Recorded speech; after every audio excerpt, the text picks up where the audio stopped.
Olá, meus amigos, sejam todos muito bem-vindos de volta a este canal. Meu nome é César e este é o Leituras do César e hoje nós vamos de clássico da literatura russa, nós vamos falar de Pais e Filhos de Ivan Turgueniev. Essa edição que eu tenho em mãos aqui é do Clube de Literatura Clássica. É uma tradução, na realidade, portuguesa, que foi adaptada para o português do Brasil, ou seja, ela está escrita com o português tipicamente de Portugal, mas a ortografia foi adaptada para o português do Brasil. É uma tradução excelente, eu recomendo a todos que, caso vocês tenham acesso a ele, que leiam com essa tradução, ela está muito bem feita, mas eu também descobri aqui em casa uma outra edição que eu tenho, uma edição mais antiga também. Essa edição aqui é de uma editora chamada Lux, acho que é uma editora que nem existe mais, e a tradução aqui, segundo a capa, é do Rui Lemos de Brito e tem um texto também do Otto Maria Carpo. É uma edição de 1962, então aqui vocês conseguem ver que a capa dela ela tem essa ilustração aqui, que parece uma catedral, né? Uma catedral russa. Tem aqui um rosto de um senhor aqui, né? Eu não sei se na verdade, eu gostei muito dessa capa, parece uma coisa meio genérica, então as pessoas pensam Rússia e pensam numas catedrais assim. Eu acho que não reflete muito bem a história, mas tudo bem. Eu gosto muito dessas edições antigas, ela tem essa quarta capa completamente em branco, então ela é uma edição que é quase uma transição entre aqueles livros que eram bem mais antigos, né, tinham aquelas capas mais duras, escuras, e edições mais modernas. E tanto que o frontispício dela, ela é tipicamente daqueles livros antigos que você pode comprar hoje assim em sebos, né, que tem essa fonte vermelha, uma fonte um pouco mais assim, uma fonte mais simples, né, com uma coisa que parece aqui quase uma máquina de escrever. Isso aqui é muito interessante. E outra coisa bem curiosa desse livro é que ela tem essas duas folhas aqui no meio, não sei se vocês conseguem ver, que tem um tipo de papel diferente, é um papel mais brilhante, e ela tem essas ilustrações aqui, eu espero que vocês consigam ver. Tem uma ilustração aqui do pai aqui com o filho, com esse filho aqui com essa cara aqui que parece ser um tanto quanto suspeita, né? Depois na próxima página a gente tem uma ilustração super esquisita. Eu não sei se vocês conseguem ver daqui, ó. Eu vou até mostrar um pouquinho de longe, mas é uma coisa meio artística e tem aleatoriamente essa caveirinha aqui que parece ser muito simpática. E aqui nós temos esse perfil deste jovem aqui contemplativo olhando para cima. Então a gente tem essas duas ilustrações bem aleatórias, aqui uma fotografia, quer dizer, uma fotografia. Temos aqui também uma ilustração, né, do autor, e aí começa o nosso livro. Esse livro estava na minha lista de leitura fazia bastante tempo, é um dos grandes clássicos da literatura russa e foi publicado em 1862. É um dos livros mais importantes do século XIX na Rússia, e 1862 é um marco muito interessante da história russa, porque no ano anterior, em 1861, se encerrou o regime de servidão na Rússia. Eu não sou historiador, então eu não posso dar muitos detalhes de como esse fato ocorreu, mas eu quero lembrar para vocês que o regime de servidão ele se assemelhava muito àquilo que a gente aprende na escola como sendo o feudalismo. Então ele estava associado a um tipo de regime econômico que é muito mais antigo e muito mais arcaico. Não era mais o regime econômico agrário que você via na Europa Ocidental, mas isso na Rússia ainda existia e deixou de existir somente em 1861. E é justamente, eu estou mencionando esse fato porque ele é muito relevante para a história do livro, porque o livro não se passa na cidade, mas ele se passa no campo, ele se passa num pequeno vilarejo da Rússia que está vivendo esse momento de transformação. Então, como vocês devem imaginar pelo título do livro, Pais e Filhos, a gente está falando aqui de um conceito geracional, de um conflito geracional entre uma geração que viveu a maior parte da sua vida nesse regime de servidão, que se beneficia desse regime de servidão, e uma geração nova que está vindo aí e que vai crescer num contexto econômico e social um pouco diferente daquilo que a sua geração anterior vivia.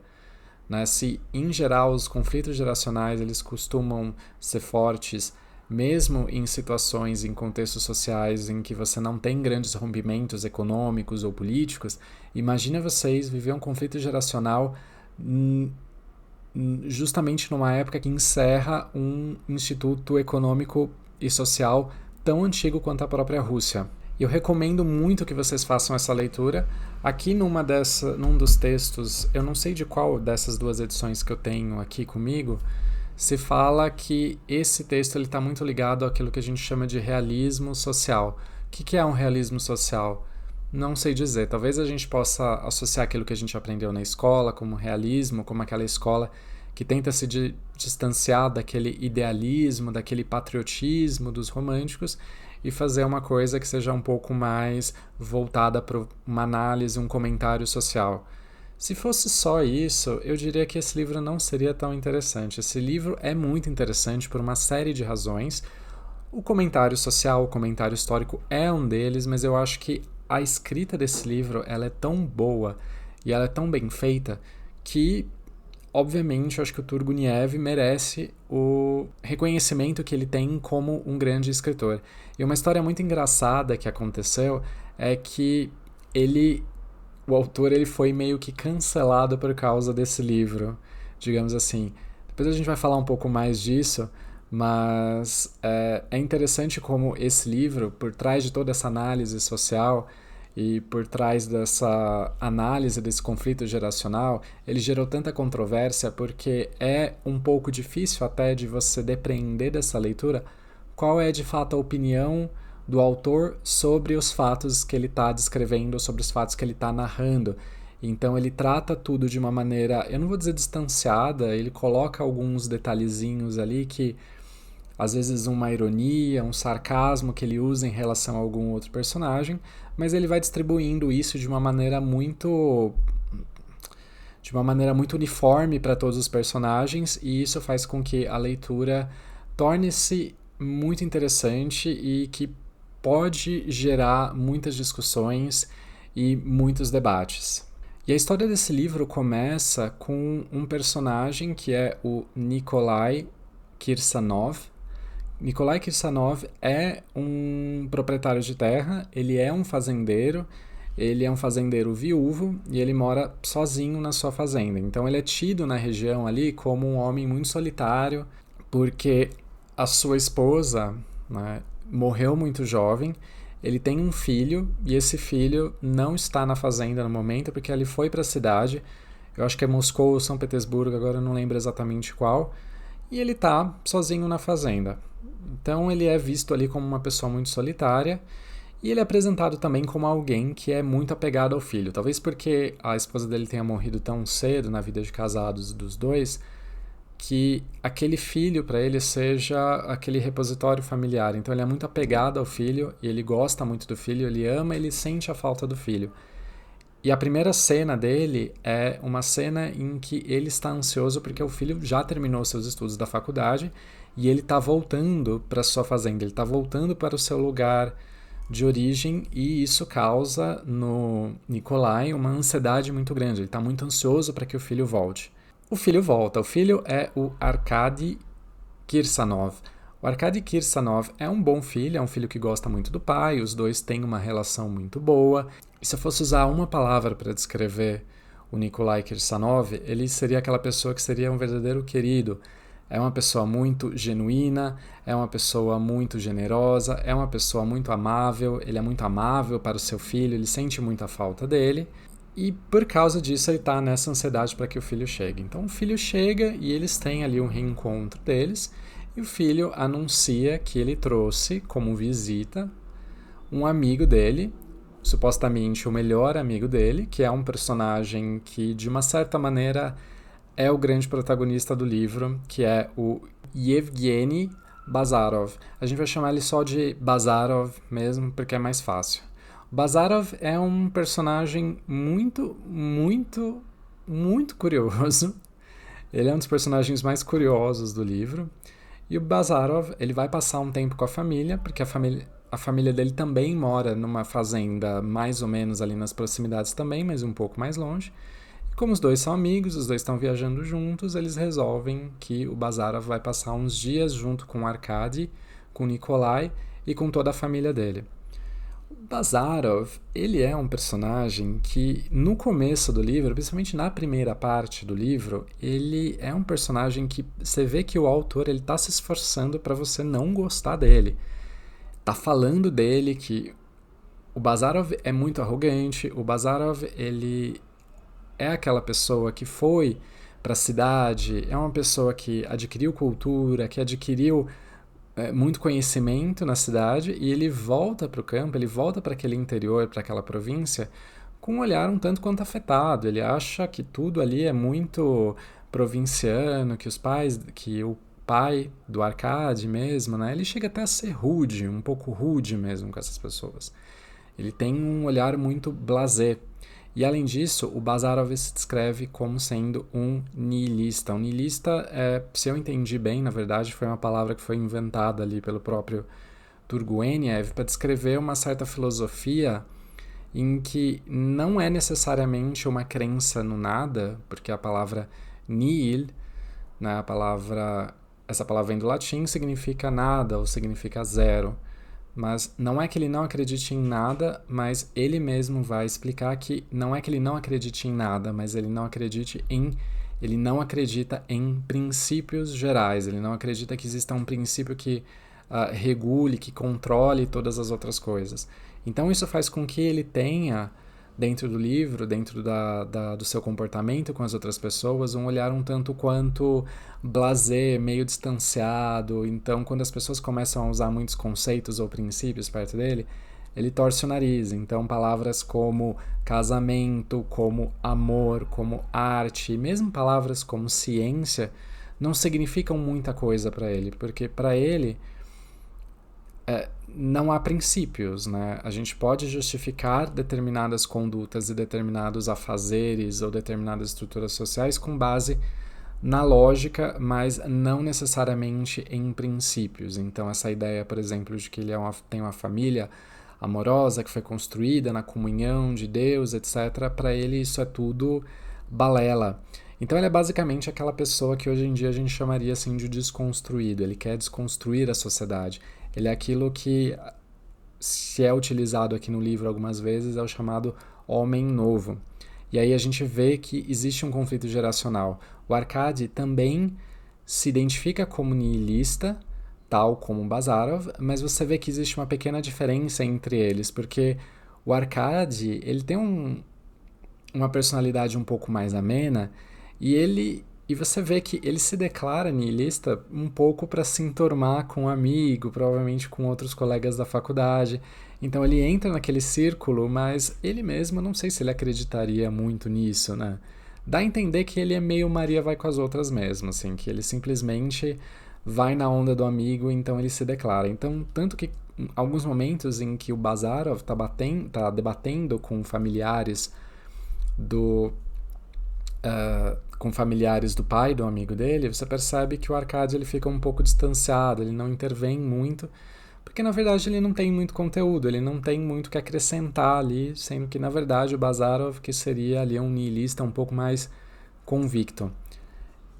E quem é esse familiar com quem o Bazarov gosta ali de debater? É o irmão do Nikolai, que é também um solteirão, que é o Pavel Kirsanov. O Pavel Kirsanov ele é descrito como uma pessoa que tem a identidade dele, a personalidade dele é ser inglês. Então ele se veste à moda inglesa, ele fala coisas em inglês ali, ele tem uma certa cultura inglesa, uma cultura anglófila, ele se veste à moda inglesa, ele se veste muito bem, apesar de ele morar no campo e ser um solteirão, meio idoso, então ele se veste de uma maneira muito elegante, né, para uma pessoa que está morando no campo. Ele também é um aristocrata daquela velha Rússia. Ele é uma outra faceta da aristocracia russa antiga. De um lado a gente tem o Nikolai, que é aquela pessoa prática, é o dono de terra, é o administrador, sabe plantar, ele sabe dominar a terra. E existe também o Pavel, que é um aristocrata mais intelectual, que gosta de entender os assuntos do mundo. Ele não é uma pessoa que tem uma educação formal muito grande, mas ele tem ali uma certa inteligência suficiente para ele conseguir tentar, pelo menos, debater com o Bazarov. E o conflito entre os dois é o que vai dar a grande tensão dessa primeira parte do livro, porque os dois personagens não se gostam, eles não se batem, eles são rivais intelectuais, mas eles também não se dão muito bem um com o outro. E além disso, além desse conflito geracional representado nesses dois personagens, a gente também tem uma outra pequena intriga familiar que está ocorrendo, que é o fato de que o Nikolai, ele tem, digamos assim, uma outra companheira, né? Ele meio que amaziou uma moça do povo, uma moça muito simples do povo, e teve um filho com ela. E ele, de uma certa maneira, ele tem vergonha disso. E eu não entendi muito bem, no contexto do livro, se ele está sentindo um pouco de vergonha por causa de alguma questão religiosa, ou seja, de ele como viúvo, ele não poderia ter outro relacionamento, ele não poderia se casar com outra pessoa, não poderia ter filho com outra pessoa, ou se é porque ela é de uma classe social inferior, ou um pouco das duas coisas. Então ele tem um pouco de relutância para falar dessa nova situação com essa nova moça com quem ele está, mas o filho, ele aceita, né? Aí você consegue ver que existe um toque de ironia muito forte na escrita do Turguniev, quando ele fala que o filho, né, o Arkady, quando ele fala, né, naquele tom de aceitação, não, pai, tudo bem, sem problemas. Ele por dentro ele se sente envaidecido, porque ele é uma pessoa, né, superior, uma pessoa moderna, que aceita todas as pessoas. Então ele sente, assim, uma glória interna ali, né? Que eu acho que é um pouco essa ironia, esse sarcasmo. Eu senti ao longo do livro que ele aplica o sarcasmo dele muito mais para os filhos, do que para aqueles dois personagens que são os dois irmãos, o Nikolai e o Pavel, que são a velha geração. Bom, e a narrativa continua com uma viagem que os dois amigos, o Arkady e o Bazarov, vão fazer. Primeiro para uma pequena vila, onde há alguns parentes do Arkady morando ali. Ali eles vão conhecer um pouco da fauna local, daquela aristocracia antiga, e vai se destacar o relacionamento que esses dois amigos vão manter com uma viúva rica que se chama Anna Odsintova, e a irmã dela, a irmã também solteira, que é a Ekaterina Odsintova. Essa segunda parte me causou uma certa reflexão pessoal, que eu não vou compartilhar aqui, mas é muito interessante. Essa segunda parte é a melhor do livro, na minha opinião, em que aquela primeira tensão que existe do reencontro dessas pessoas, desses dois jovens, com aquele mundo antigo, de onde eles saíram, essa tensão se dissolve um pouco e dá lugar a um outro tipo de tensão, que é, digamos assim, uma tensão um pouco mais universal. É algo que vai expô-los a um certo contato, a um certo tipo de sofrimento, que vai fazer com que os dois personagens amadureçam, mas eles amadureçam de formas um tanto quanto diferentes, porque eles se percebem de formas diferentes, eles começam a se perceber de formas diferentes. Eles começam a ter uma noção, eles conseguem separar melhor aquilo que representa a identidade deles daquilo que eles trazem da identidade do coletivo, da identidade do outro. Então é esse o momento em que as coisas começam a tomar os devidos rumos. Essa é a parte em que vai representar uma espécie de síntese do livro, porque ao mesmo tempo em que ele vai partir daquela primeira sensação que a gente tem de que aqueles personagens eles vêm da cidade com outras ideias, com ideologias completamente diferentes, que eles não se encaixam naquele mundo antigo mais, mas eles têm esse conflito, eles são apresentados com essa antítese, e por causa dessa antítese eles amadurecem. E aí que a gente vai ver que no final alguns personagens eles vão estar muito diferentes do que eles eram, ou seja, eles vão se integrar dentro daquela sociedade de uma maneira madura, ou seja, eles não vão aceitar totalmente aquele mundo antigo, mas ao mesmo tempo também eles não vão negá-lo inteiramente. Eles vão sim se transformar, eles vão sim ser outras pessoas, né? Eles vão carregar todas as experiências novas que eles trouxeram da cidade, porém eles vão amadurecê-las de um modo que eles consigam ser eles mesmos, mesmo naquele mundo antigo, mesmo naquele mundo que vai um pouco mais em câmera lenta. Esses dois personagens tomam um rumo um pouco diferente um do outro, eu acho que vale a pena vocês lerem aqui para conferir, mas eu vou dizer para vocês que esse livro me impressionou, eu gostei dele mais do que eu imaginei que seria. Eu achei que eu fosse ler aquele romance do século XIX, e tem muitos elementos do romance do século XIX, é uma história um pouco mais linear, tem ali o romance, o triângulo amoroso, né? Tem toda aquela coisa, né, do sentimento aflorado, da intensidade do sentimento, mas eu acho que tanto como comentário social ele é muito interessante, porque a gente acha que as coisas que nós vivemos como jovens, ou as questões que a gente está trazendo como jovens, elas são coisas inéditas. Nossa, a gente tem uma certa arrogância, né, da juventude, de você ter contato com determinadas ideias e você pensar assim, nossa, como é que ninguém pensou nisso antes? Mas a realidade é que muita gente já pensou naquilo antes. Talvez até os seus pais tenham pensado naquilo antes de você. Aquelas ideias que para você parecem novas, parece que vai mudar o mundo, mas não é bem assim não. Calma lá você, tomem muito cuidado. E notem vocês que eu falei no começo do vídeo que o autor não está aqui tomando uma posição muito clara de será que é a tradição ou é a modernidade que é melhor? O que é melhor, ser tradicional ou ser moderno? Ele não dá uma resposta muito clara, não. E talvez até por causa disso, muitas pessoas que leram esse livro, principalmente aquelas pessoas que se identificam como Bazarovs, ou seja, aquelas pessoas jovens, impetuosas, que acham que vão mudar o mundo, que têm essa pretensão de mudar o mundo, elas se sentiram um pouco ofendidas pela maneira como Bazarov é tratado. Algumas pessoas, no entanto, se ofenderam com a maneira como os pais são tratados como pessoas um pouco mais arcaicas, atrasadas, que não têm condições de lidar com as novas ideias que estão por vir. Então cada pessoa lê isso e interpreta de uma forma mais assim determinada. E de uma certa maneira também, como eu falei, o Turgenev foi cancelado porque ele recebeu muitas críticas negativas nesse sentido, de que na verdade ele estava tentando satirizar uma classe de pessoas jovens, cheias de ideias inovadoras, e não é bem assim na verdade, né? Até tem um pós-fácil nesse livro em que o próprio Turgenev fala das reações que esse livro teve. Muitas pessoas que leram esse livro se viram representadas de uma certa maneira, representadas não de uma maneira muito positiva. Esse tipo de coisa torna uma leitura muito mais valiosa, porque eu acho que o grande marco da literatura, aquela marca da grande literatura, é sempre a sua ambiguidade, é a possibilidade de...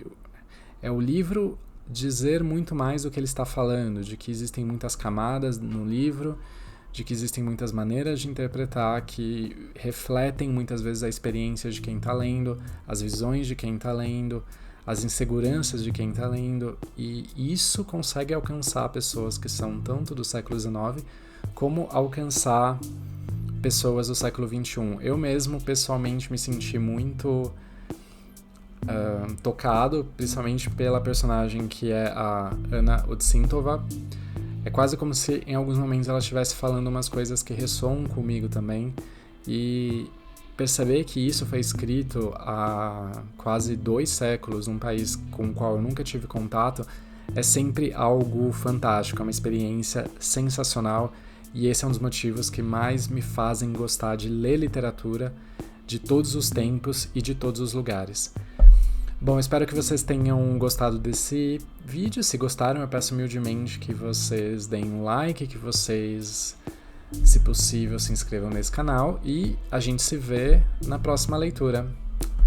Até mais, boas leituras, tchau, tchau.